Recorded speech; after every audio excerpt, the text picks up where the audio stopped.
এইটো আকৌ নতুন কি ওলালে যে অসমীয়া ভাষা ইমান বছৰ আছে দেখোন মইতো অসমীয়াই কৈ আছো কিন্তু স্বীকৃতি দিবলৈ কি আছে হু চেজ দ্যাট হা কোন ভাৰত চৰকাৰ এতিয়া মই যে ইমান গান লিখিলো এতিয়ালৈকে এইটো ভাৰত চৰকাৰে স্বীকৃতি দিব নেকি This is my language. This is Assamese. I am an Assamese. মই অসম হয়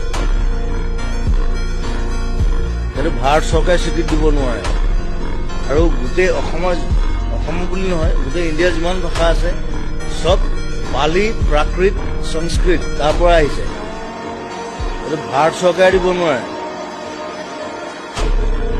এই ভাৰত চৰকাৰে আমাক কি স্বীকৃতি দিব আমি সব দি আছো আমি তেল